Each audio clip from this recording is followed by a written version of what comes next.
Okay, I think we're ready to go. You all good, Amelia? Perfect. So good afternoon, everyone. Thanks a lot for joining us this afternoon. My name's Lee. I'm from the team at Active Essex, and I'm delighted to be hosting today's seminar on how to demonstrate your impact. So today with me, I've got Dr. Amelia Slemmings, my colleague at Active Essex, who heads up our evaluation and impact work. But before I pass over to Amelia, just some of the usual housekeeping for our Your Essex Community online learning series. The structure of today, we will have a presentation followed by an opportunity in the chat function for a Q&A. Please do ask some questions where time allows, and we'll get through these towards the back end of the presentation. And I think there are some opportunities throughout Amelia's presentation where there'll be some questions to the audience as well. So please do engage in that. We will be recording this session, and that will be added to our Your Essex Community YouTube channel, so you can revisit that and share that with your colleagues after today's session. And if you're not watching that live, you can obviously access that from the YouTube channel. And yeah, just to say that today's session is part of the Your Essex Community programme of work supporting the voluntary and community sector. And we have three kind of main offers as part of this work. So just next slide, please, Amelia. So if you've not been on one of our online learning series before, or this might be your first touch point for online for Your Essex Community, there is a e-portal available to you. So this is a free resource, an online resource, which helps with lots of helpful tips, tools, resources around things like governance, trustee support, making decision making, safeguarding volunteer management, and also latest news associated with the voluntary sector. Next slide, please, Amelia. As part of the offer too, there's also a community participation offer. So community participation element works strategically to create cultures that values and empowers active and engaged communities. Through this QR code on there, you can scan that, and that will take you to a sign up form for a community of practice, which is county-wide, but offers the opportunity for voluntary and community sector organisations to get involved, share good practice around local action. And there's also some targeted local events that you'll be able to access through that opportunity too. And then finally, the next slide, Amelia, from me is the place-based support offer. And this is really about building capacity and capability locally in voluntary and community sector organisations at place level. So Active Essex, we're working with lots of community-based organisations to support the delivery of training events, learning opportunities, for voluntary and community sector. And if you scan that link as well, you'll be taken to a web page with lots of live activities that are happening across the county at the moment, all free to access. Right, so back to today's session. I'm now delighted to welcome my colleague, Dr. Amelia Slemmings, who is leading today's session. So Amelia is our as I said, our evaluation lead at Active Essex, and is an evaluation specialist. Amelia has been with Active Essex since 2022. And today's session will explore the core stages of impact measurement, planning, data collection, analysis, and reporting. So whether you're just starting out or looking to refine your approach, hopefully this session will help build a solid foundation for meaningful evaluation for your organisation moving forwards beyond today. So we're going to explore some practical tools and techniques to structure your measurement activities. We'll hopefully be able to support you align them with your goals, and then hopefully that will then in turn help you communicate your outcomes with some confidence moving forwards. So no pressure at all. Amelia, can I please pass back over to you? Thank you, Lee. Yeah, and when you said it all there, it sounds like there's going to be a lot in the next hour, doesn't it? But thank you so much. And yes, I'm Amelia. I work in the Insight and Evaluation team at Active Essex. I've also worked previously in a couple of charities and another active partnership, and also had a bit of an academic background as well. So I've been a little bit all over the place previously. but I am really passionate about evaluation. Some might call me a nerd, but also really passionate about making that accessible for everybody. There is a phrase that was coined in place partnership LDP work previously from a colleague that is evaluation is everybody's business, and I truly believe that. So yeah, really excited to share some hopefully of my enthusiasm with you today, and some of the hints and tips, I suppose, of how we can better demonstrate our impact. This is an introductory session and a bit of an overview, and it's kind of been pitched as such. So it's going to give you a few steps, hopefully, to make you feel a bit more confident, but we're not going really in depth into any of these areas. I will, it's not on the slides, but perhaps when we send stuff out afterwards, Lee, I can send a few links to some of my favourite sites. So if you want to learn a little bit more, then you can. Sorry, just trying to get my slides working. So over the next sort of 45 minutes or so, we will go through a few different stages of evaluation development. So kind of that planning stage, the collection stage, the assessment stage, which is kind of a bit of the analysis and report writing, and then the review stage to conclude. So I've tried to chunk it up into kind of relatively bite-sized pieces, so hopefully that will be useful to you. This is just a framework that is used in some places. People use all sorts of different frameworks to talk about their evaluation activities. They broadly cover similar things, and this is just how we've chunked it up today. So yeah, this is from NCVO actually, which has been a really good resource for some of these as well. So they have kind of a website full of examples and some hints and tips as well. So that might be one for you to have a look at. So throughout, I'll be peppering the session with a couple of questions.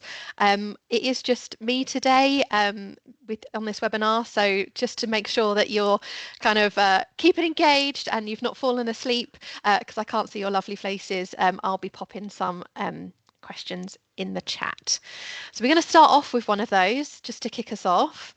In one word, what comes to mind when you hear evaluation? So if you could have a little bit of a think about that and then pop your answers in the chat.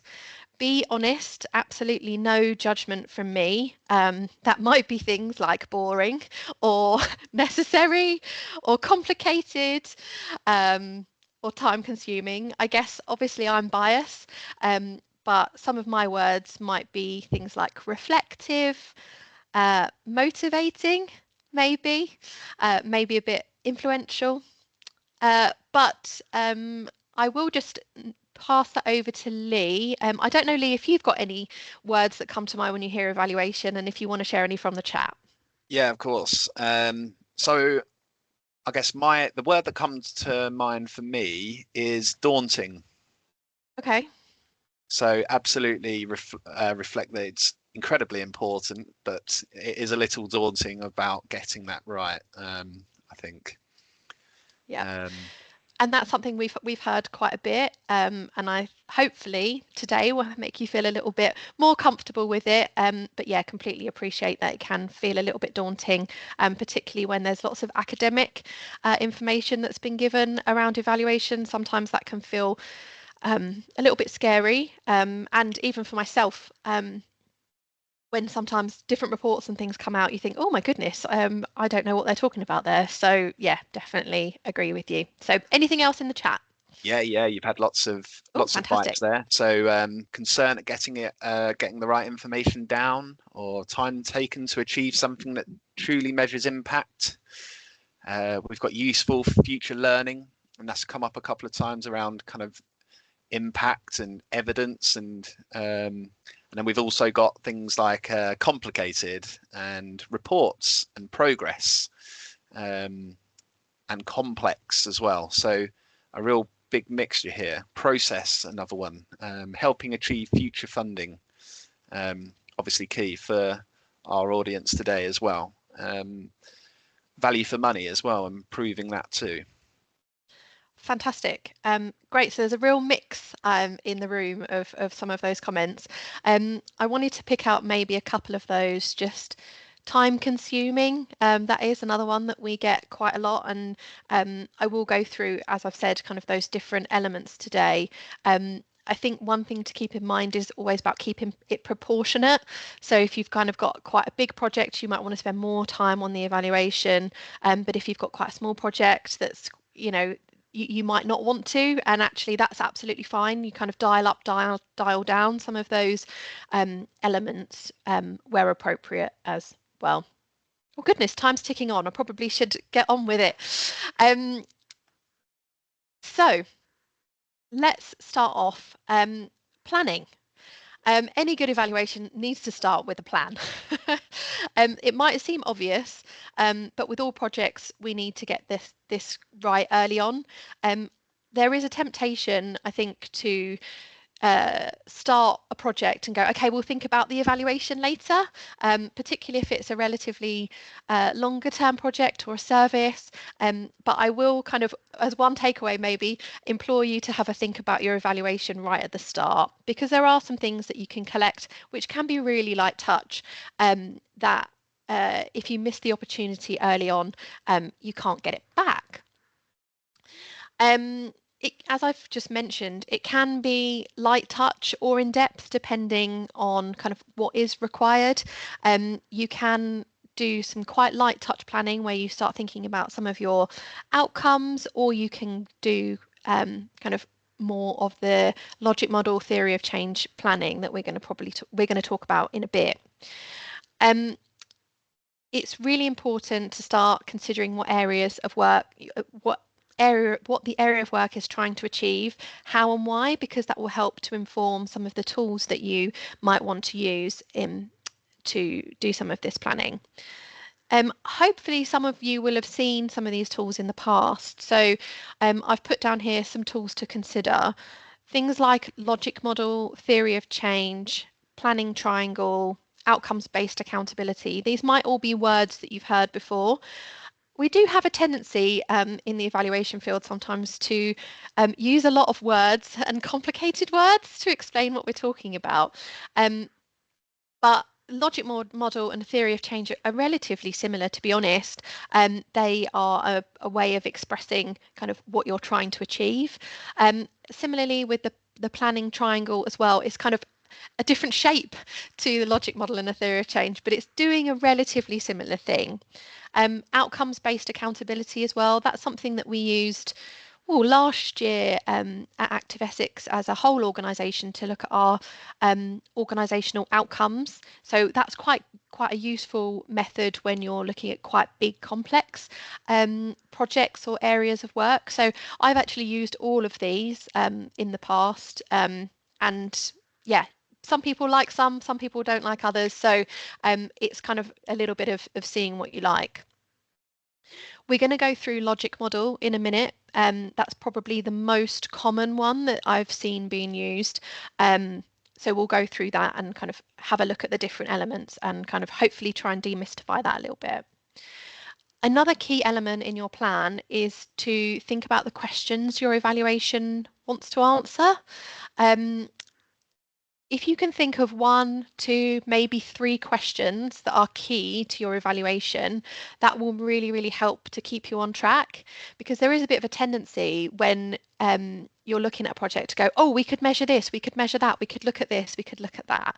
And actually making sure you have a couple of really good evaluation questions really needs to guide what that evaluation looks like, and not kind of send you off on track collecting lots of data when you actually don't need it. So this is a logic model. We've got 4 different columns here. This is quite a basic logic model. You will see them where they've kind of got different pieces added, taken away, but this is quite a basic one. It has inputs, which are the kind of resources and investments into a project. So the things that you put into a project or an area of work. So that might be things like funding, capacity, also things like previous experience. So you might have seen another organisation do something and you want to take some of those ingredients, some of those elements, because you've seen they've worked in the past. So they're your inputs. Then you also want to look at your activities. So what are the actual things that are happening in this project or area of work? So that's generally your delivery. So it could be things like training, it could be sessions delivered, those types of things. Then you want to move over to your outputs. So they're the kind of end product of the activities. So that might be things, there's kind of two elements to that really in your outputs. There's the kind of tangible things. So that might be a report that comes out of the end of it. It might be physical materials. It might be training materials. It might be those types of things, physical things. But also it might be the number of people that did X, Y, or Z. So if you have a project, 6 people attending a training course would be an output. Then we move on to the outcomes. So that's the actual changes you expect to see. The outputs are kind of more that, bums on seats, who was there. The outcomes are like what has actually changed. So you'll find that these are things like attitudes, skills, knowledge, behaviours, and you tend to see that they have words that are things like improved, increased, strengthened, those types of words and phrases that are used in your outcomes. So they can be a little bit of a cheat sheet, I suppose, to kind of identify some of those outcomes and not confuse them with your outputs.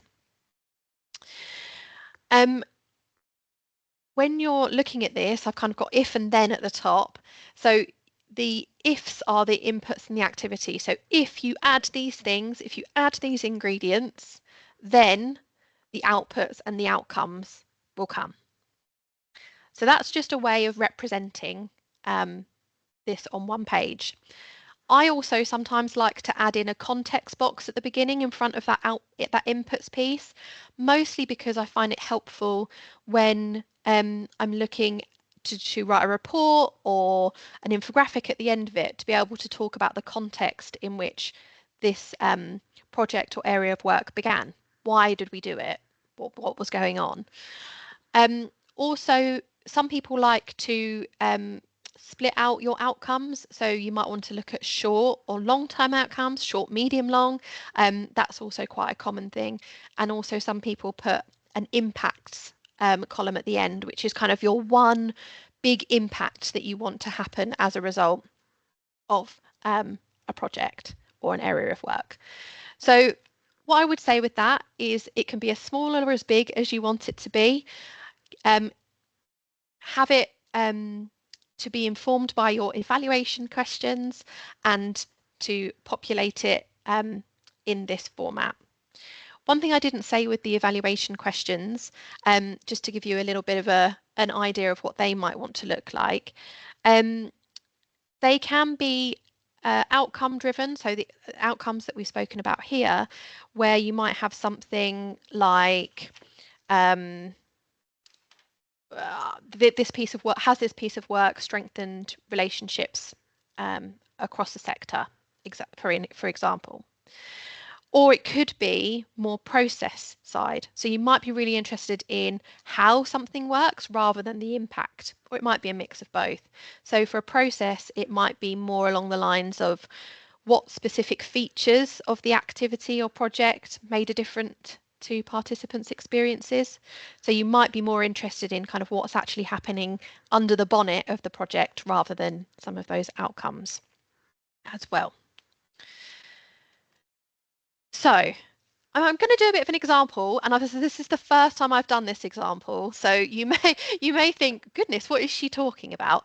But I just wanted to kind of use an example that everyone hopefully has experience of, which is washing your hair, and try and identify the inputs, activities, outputs and outcomes in washing your hair. So I'm going to flick these on the screen. So if you could just pop in the chat, I'll go through each one. Lee, we probably don't need to read them out, but it would just be good to see kind of how people are thinking about this. So would it be an input, activity, output, or outcome for the water supply when you're washing your hair? The second one, hair is clean. Is that an input, activity, output, or outcome? Improved comfort. That might just be me, but after, yeah. Apply and rinse conditioner, the towel, and reduced irritation or oiliness. So hopefully that's got you thinking in a slightly different way. You've got lots of engagement for it in the chat. Okay. So yeah, absolutely. Fantastic. Fantastic. So here we are. Water supply is an input because without the water, if we didn't have water, we wouldn't be able to wash our hair. Hair is clean is an output. That's kind of the thing that's happened as a result, not how we're feeling or anyone's feeling about that hair being clean. It's the thing that's happened. Improved comfort is an outcome. As we said, some of those keywords of improved, increased, strengthened, and you might see another one on the screen there that give you a clue for outcome. Apply and rinse conditioner, an activity. Again, towel being an input, even though it's further along in the process of washing your hair and drying it, it is also an input. And reduced irritation or oiliness, outcome. Sorry, oiliness looked really funny there. I don't think I've ever written that word before in my life. And I've also popped here probably some more relevant inputs, outputs, inputs, activities, outputs and outcomes to some of your work. So hopefully that brings it to life a little bit. So that would be kind of the first stage. That's the type of thing I would do. Create a logic model or one of those other planning tools just to get it down on one sheet of paper. What are you trying to do with this piece of work with a couple of evaluation questions sitting around it? Then we'd move on to collect, essentially. So once you've got your logic model, you can think about what data you might want to collect. Some people jump straight to, okay, we're on to the methods now. What are we doing? Actually, what's really handy to do is to create an evaluation framework. And I know that the word evaluation framework can feel a little bit scary. People are like, whoa, I'm not really sure what that means. All we're meaning when we say an evaluation framework is linking those outputs and outcomes to the data we want to collect. I'll show you an example of one in a minute on the next slide. One thing I would say is to make it specific and manageable. So only collect what you need. As I was mentioning earlier, it's really easy to go, we can collect all this stuff. Oh, look at all these amazing different approaches that we can take. Only collect what you need. Kind of ethically, only collect what you're actually going to use. That's really important. And some methods you might want to consider. There's qualitative and quantitative methods here. So by quantitative, we mean numbers based. So often what you see in a survey where you're doing a rating scale or you're ticking or crossing, then we can pull that off and we get a quantitative number from it. So we can say X percentage of people thought X, Y, and Z.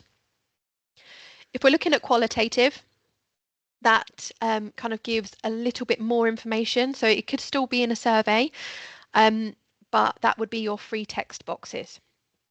So within that, you would have more rich data, so people can put more of their opinions, they can include more information rather than that kind of more binary yes or no or rating scales that are in quantitative data collection. Some people go one way or the other, and a lot of people do a bit of both. At Active Essex, we generally do a bit of both across our projects. But I just wanted to highlight that there's kind of more outside of surveys and interviews and focus groups, because I think they're the key ones that we always rely on.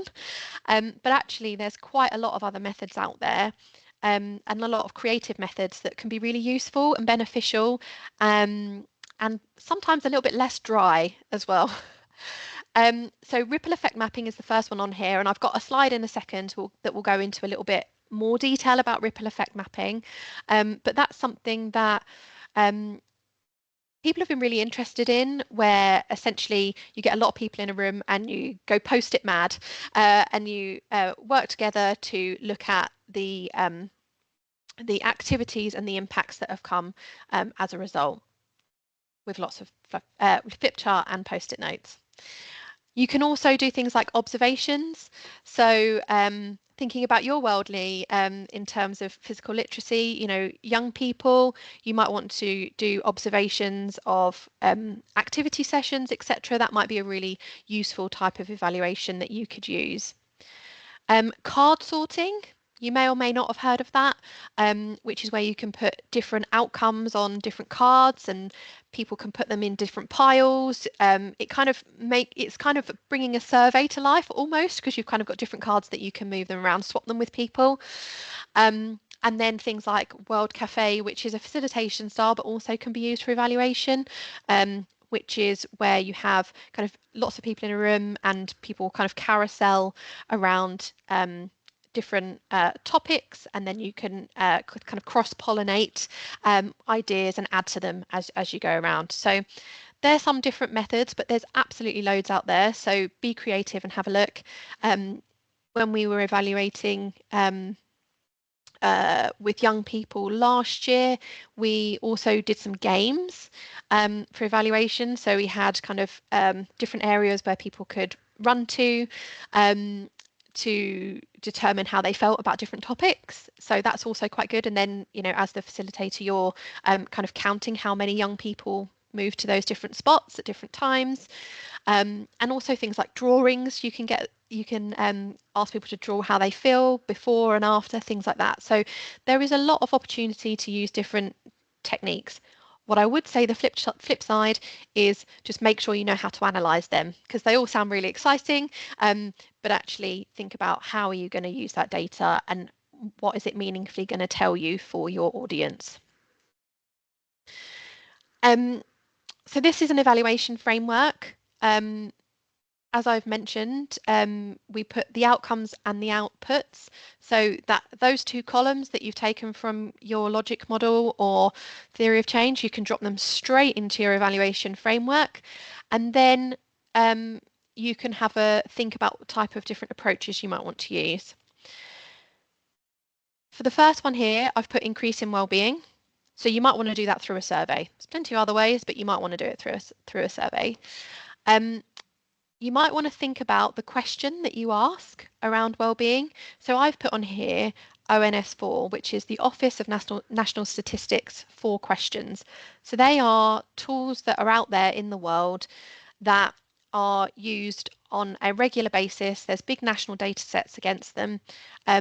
That's really handy because we know that they actually measure well-being, because sometimes when you write your own questions, that can be a little bit difficult to know exactly that you're measuring what you want. I know that sounds strange, but in terms of people can interpret things in different ways. So you have like that assurance that it is actually measuring well-being, but also you can compare your data to things like national data sets, which can be really helpful. And often, if you do enough digging, you can find sort of pre-populated analysis spreadsheets, etc., where people have done some of this work and they put it online. So if you have a bit of a dig, validated tools are quite useful to use in surveys. Frequency, how often are you going to collect that data and whose responsibility it might be. There might be other things that you want to put in your framework that are specific to your area of work, but this is kind of a basic one. Underneath, we've put an output. So that's mentors trained, for example. So you might want to just use registers for that are collected every week by the trainer. So some of these can be bigger, some of them can be smaller. And then finally, I've put in that last one, an outcome could be something like strengthened relationships, which is where you might want to use a different type of analysis.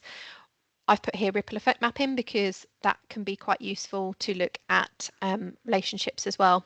And that could happen every, say, 3 months, and it's a responsibility of the project lead.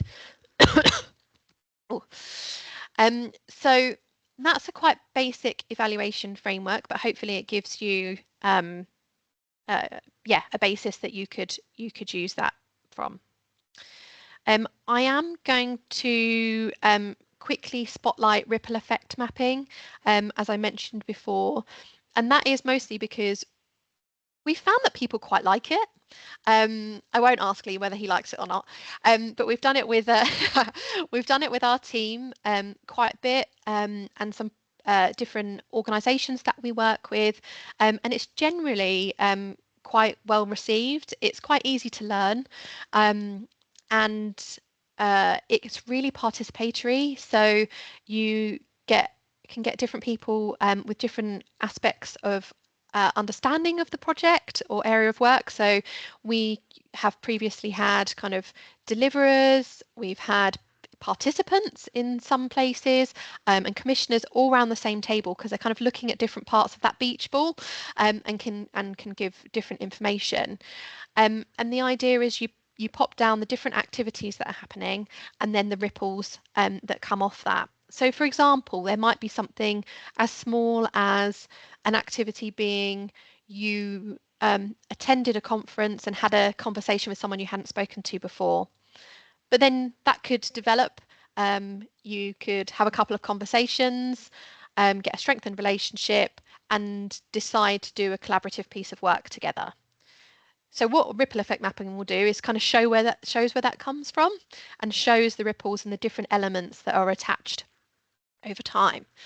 And as I said, it's quite good because you can put things on post-its and you can go, actually, oh, is that connected to that? It sparks a lot of conversation, and some people use it purely as a reflection tool. It can be really helpful to take that step back and go, oh, how is this all linked together? And yeah, it's generally been used quite a bit. There's more growing evidence for it being used more academically as well. So that might be something that you want to try going forward. There's plenty of resources online, and again, I've got slide decks that I can send out afterwards if anybody's interested. Maybe put your email in the chat and I can give you some more information on that.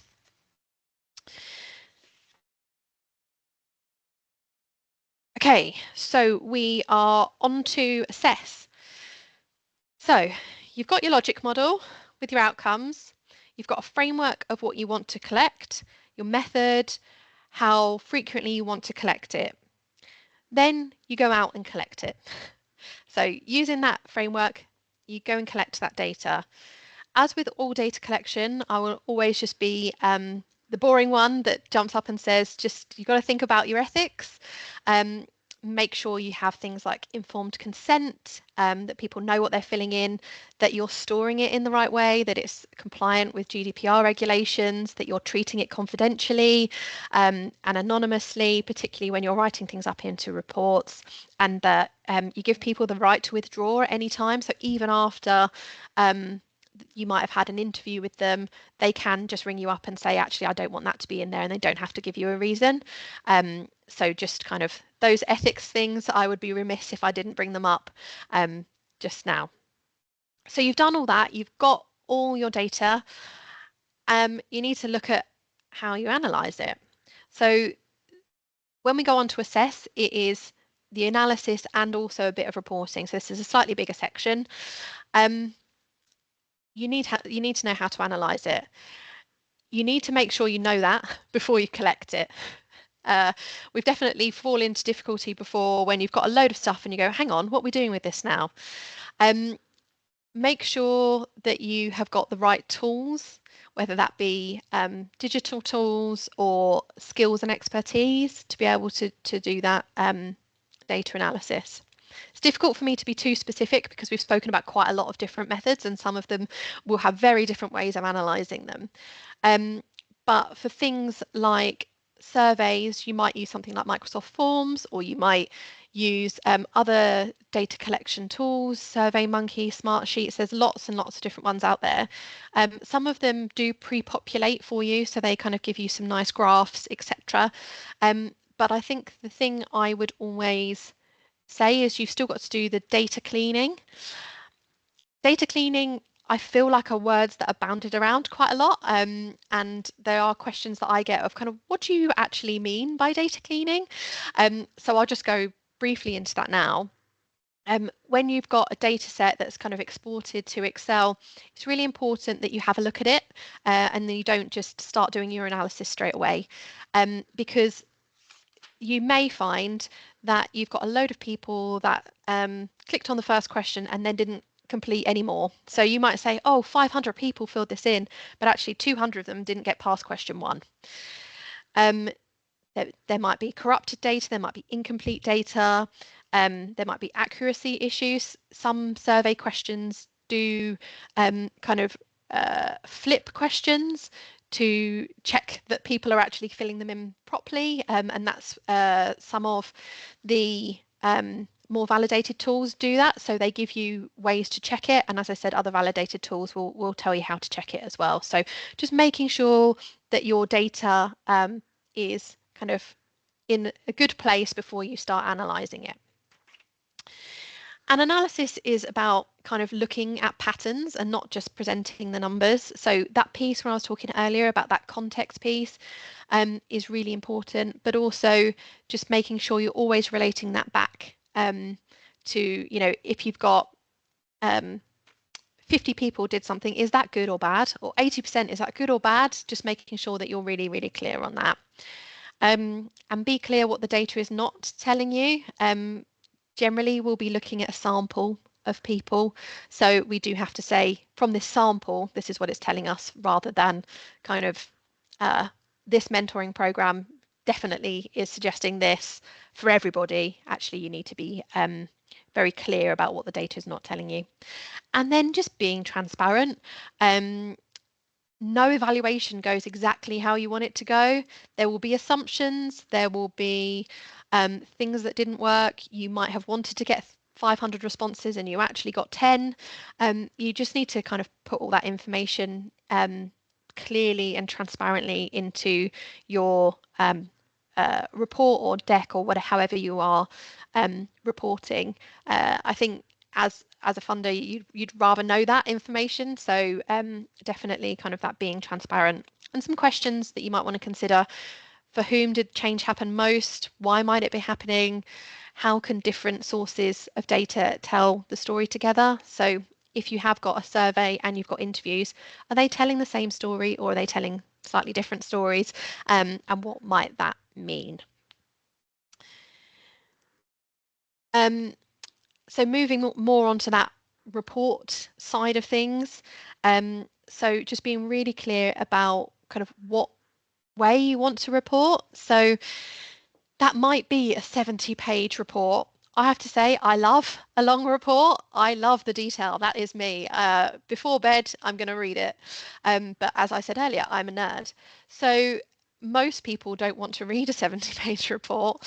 And if you do have a very long report, I would strongly suggest having an executive summary. But kind of keeping a short, sweet report can be really useful. One of the things that people have used in the past is a 1-3-25. That could be something you use, which is where you have a 1-page version, a 3-page version, and a 25-page version for different audiences who might be interested in more or less of the detail. But also, you don't have to stick to a report. You could put it in a slide deck. You could create a video. You could create an infographic. And again, this is where you want to think about who you're trying to communicate and what you're trying to communicate and picking the most appropriate. This also goes with your tools. I don't think I mentioned it earlier, but the tools that you're using, if you're trying to influence a sector, for example, that is very quantitative driven, you might want to consider surveys and you might want to consider a longer report because they'll probably want to know the detail. these are some of the things that you might want to include in that. So kind of the pieces from your logic model, the context, activities, outputs, what was delivered and why. The outcomes, were they actually achieved or not? And how was it delivered? What are the trends and patterns that are coming out of this? And putting that in a meaningful context is really, really important. But also what worked and what didn't. And also making sure you go back to those original evaluation questions that you spoke about right at the beginning and think about whether you actually answered them or not. So we're basically almost at the end. We've done the evaluation, we've written a shiny report. Fantastic. But now we need to go on to the last one, which is review. So there's kind of two areas of the review section. So is reviewing your processes, so reviewing how the evaluation actually went, and reviewing your findings. So you might want to review your findings with people, with stakeholders, with different people, to bring them to life. I really like this type of workshop at the end of an evaluation because it can be really, really helpful to get buy-in from other people. Sometimes you can help, you can use it to co-develop recommendations from the findings. That's also really nice. I use the term routes to action, which was definitely stolen from a consultant that I worked with many years ago. But I really like that as kind of routes to how we actually take action from these findings. But also, it's really important that you review your actual processes as well. So how did the evaluation process go? What worked well? What could you do differently? I think there's always in this sector, you know, straight on to the next thing. Everything's really fast paced. Let's get on to the next thing.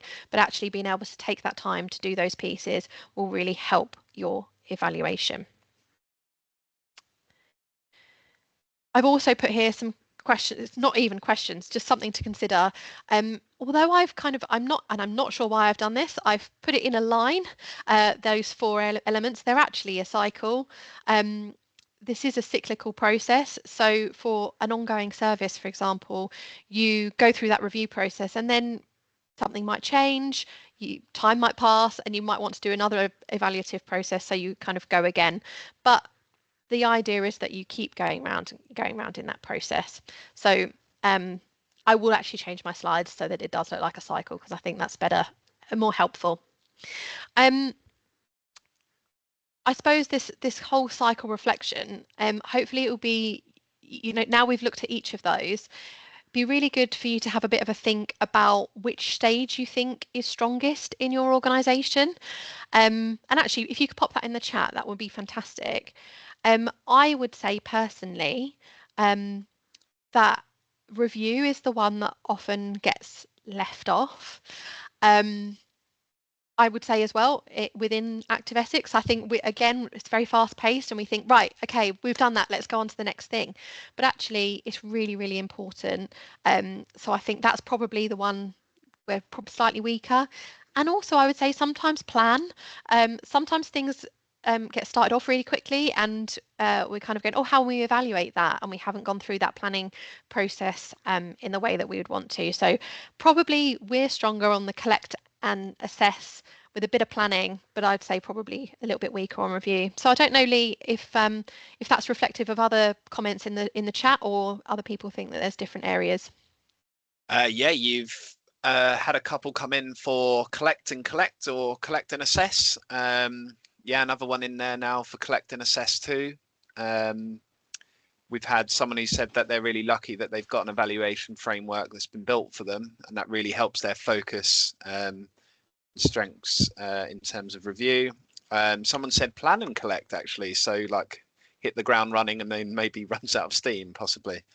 Yeah, so yeah, Fantastic.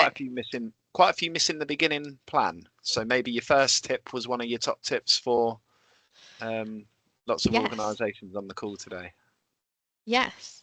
So we'll thank you for that, Lee. That was super helpful. And yeah, hopefully then there's kind of something for everyone.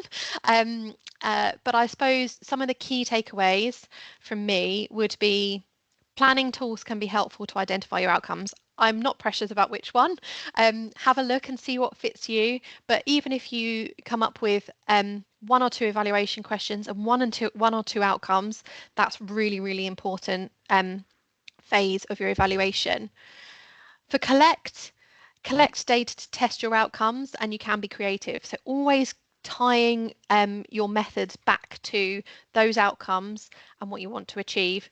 But it doesn't always have to be surveys and interviews. Assess, analyze your data and pick out your key points and translate these into an easy to read, appropriate way for your audience. And then review, bring the findings to life and reflect on the process. So they're probably my takeaways that I would kind of give to everybody. I do want to repeat the first activity that we did, which was in one word, what comes to mind when you hear evaluation, to see if we've kind of moved the dial at all. Absolutely fine if not, but if you could just pop in the chat any of those words and see kind of where we're at with things. Lee, do you still feel daunted is the question. I feel calmer now, I would say. Fantastic. I think I've got some clear kind of planning models from the very beginning and have a clear process to work my way through. So yeah, very good. So we've had a few come in already. So essential is your first one. Lovely. Unfortunately, no one's yet said it's everyone's business. So you might need to you might need to say that one again. But opportunity, needed, necessary. While people are doing that, I did offer in the chat to say, actually, if there is an interest from the audience around ripple effect mapping or going into a deeper dive around logic models or something like that, it's something we'd be able to potentially facilitate further down the line as part of a future online learning series as well. Absolutely. Yeah, if there's interest, I'll definitely be there. We've done quite a lot with ripple effect mapping particularly, but as you said, there's lots of different tools that we can share. So if people are up for it, then I'm quite happy to go into more detail. So your other comments you've got coming through: needed, necessary, reflection, impact, plan, clearer and essential. Yeah, ripple effects would be of interest again there. Required is another one. Fantastic. Okay, well, that is kind of all from me. I suppose it's just to say if there's any questions. I don't know, Lee, if anything has come through the chat. I will open I'll hand over to the you. floor to questions. So please, if you do have any questions for Amelia while we're on the call, please do put them in the chat and I'll ask. And just before I say thanks, I've just put two links in the chat. One is for our feedback survey from today's online learning series. So right on topic. We would really value your feedback from today's session through the link on that survey, please. One of the questions that we do ask as part of that is what would you like for future sessions? So that really does help us capture future content for these sessions. So please do take the 2 minutes to complete that. We'd really appreciate it. And then also there's a link in there as well to our current other webinars and seminars that are available to book.